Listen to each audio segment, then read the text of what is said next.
Hi guys, Mitch here from MJB Seminars, where you get everything to live life inspired. You know, just because we don't all live big lives, it doesn't mean that we're small people. And I want to talk a little bit about that this week. If you've ever been to a concert with a whole heap of kids, one of the things that amazes me is that as soon as, you know, the superstar walks out on stage, these kids go ballistic for the superstar. And what happens is that as that's occurring, you know, you watch there that's the evolution of a child turning into someone that wants to be someone else or wants to look like someone else. And I was with someone a couple of weeks ago. We were doing a program, and this particular chap was talking about the fact how one of his partners wanted to be like one of the Kardashians. Now, the funny thing is that if you think about that concept, if we think about the Kardashians, and the reason that the Kardashians have such a huge following, and they really, really have a huge following, is because they're not trying to be like someone else. They're just really being themselves. So what happens is that they kind of become their own fan. Now, I've nothing against the Kardashians. They are who they are. It is what it is.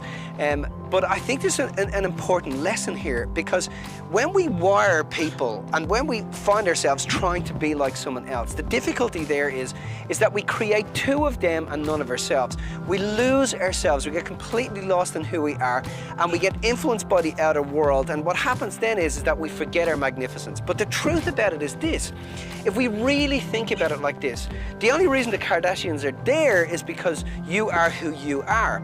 And the only reason I'm on the other end of this camera is because I'm doing everything that I can to be myself and share pieces of information with people that have helped me in my life. But we all consist of that. I wouldn't be here if you weren't on the other end of this screen watching this particular piece.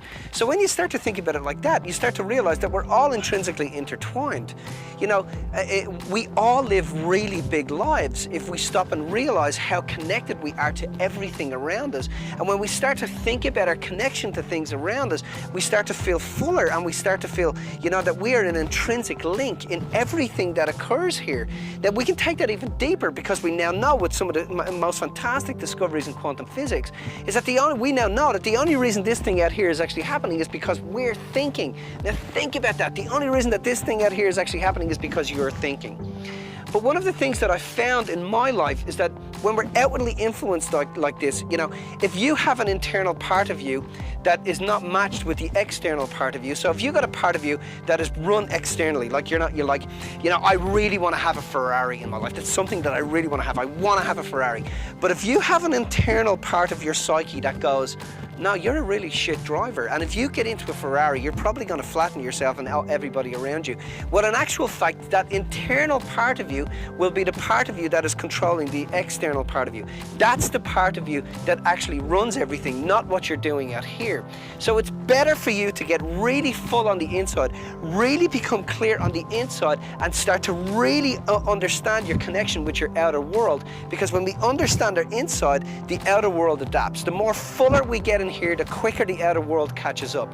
So the exterior world catches up to the interior self. Fill up the interior self, and you'll never run around out here trying to get full. Fill up into the interior self, and you'll never run around out here trying to get full. Now, if you know somebody in your life that's sitting in a nest on the edge, and they just don't feel they're smart enough, intelligent enough, wise enough, or they're, you know, in their lives, you know, they put other people up on the pedestal, superstars, whatever it is, flick this video onto them and allow them to just have that moment and that message, that they start to realize, you know what, maybe I am influencing the world from the inside out. Maybe I need to be my own fan. Maybe I need to realize that I am my own superstar. And maybe I need to, you know, scream from the chairs or the seats or from the audience for myself, and have, as you know, see myself as my biggest fan. Guys, please feel free to flick this forward on Facebook or to tweet it. Remember, love is all there is. Love is the only way. Live your life inspired. Take care. Bye-bye.